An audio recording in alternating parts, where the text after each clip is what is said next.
नमस्कार। ये है फलक की कहानियों का अद्भुत संसार।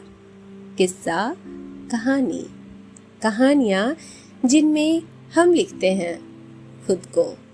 मैं हूँ मौसमी चंद्रा और सुना रही हूँ आपको अपनी कहानी दिदिया का भाग 3। वह अदृश्य आतंक से कांप उठी। पिछले कुछ महीनों से एक अनजान चेहरा जो सपनों में सफेद घोड़ों पर सवार होकर आता और उसे अपने साथ बिठा कर ले जाता, उस सपने के टूटने की शुरुआत थी। राजकुमार अब चेहरा बदल रहा था। अब वो कहीं से भी राजकुमार नहीं था। दिदिया ने गौर से देखा। अंधेरे में कभी वो गांव का आवारा कुत्ता दिखता, कभी उसके बगीचे के झाड़ियों में चिपका रंग बदलता गिरगिट। रात खामोश थी।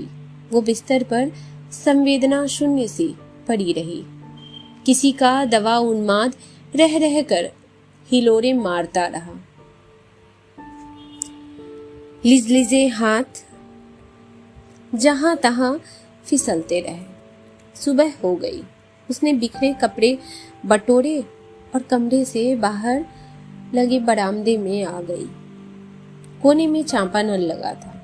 दिदिया ने उसका हाथ था पकड़ा और चलाने लगी। पानी गिरता और जो ही वो झुकती धार बूंदों में बदल जाती। काहे परेशान हो बिटिया? बोल देती ना किसी को, चला देते। लाओ हम ही चलाते हैं, चाची ने स्नेह से कहा और चलाने लगी। जब आप अंदर से टूटे हो तो प्रेम के 2 बूंद आंसू बनकर निकल जाते हैं। हुआ भी यही। दिदिया ने अंजुली में पानी भरा और वहीं बैठ गई। आंखों में सावन भादो उमड़ने लगे। ये क्या कर रही हो बिटिया? सुबह सुबह अपशगुन? नई बहू आंगन में ऐसे गाने अच्छा लगता है क्या? किसी ने देख लिया तो 100 बातें बनाएंगे। लो जल्दी पहुंचो, अंदर जाओ, भागो। कहते हुए चाची ने पल्लू लिया और दिदिया के मुंह में दबा दिया।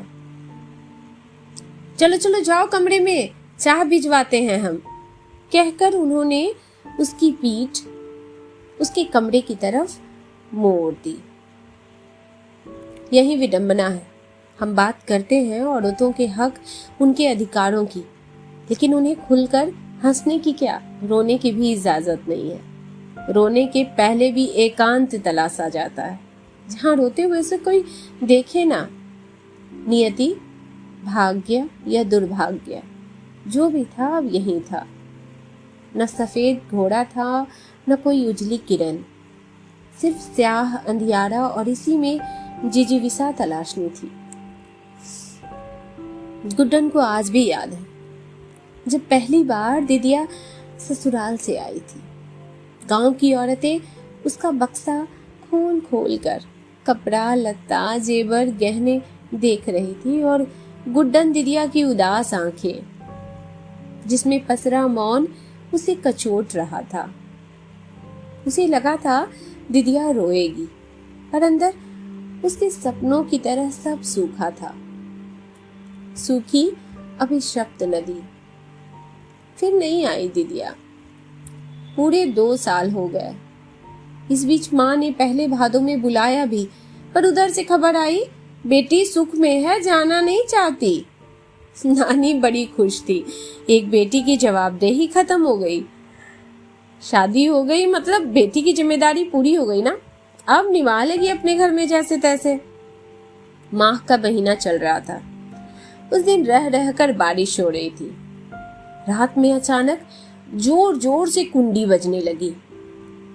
खुला तो बाहर बासु बाऊ थे, हमारे पड़ोसी। अरे गुड्डन, नानी को भेज अपनी। ऐसी कौन आफत आन पड़ी जो पानी में दौड़े चले आए? सुबह आते, नानी ने उन्हें देखते ही कहा। का बोले मैया, काम से ललिया के गांव गए थे। मिलने गया तो पीला मलान चेहरा, बीमार थी। कितना भी पूछा नहीं बताई। क्या बीमारी हो गई कुछ पता ही नहीं। जब बाहर निकलने लगा तो नॉन ने धीरे से कहा कि ललिया 4 महीने पेट से थी, पर बच्चा खराब करवा दिया दामाद जी ने। बहुत दुख लगा सुनकर। हो सके तो लिवा लाओ ना बिटिया को कुछ दिन। उस रात कोई नहीं सोया। सपने में गुड्डन को अपनी दीदिया खलिहान में दिखी।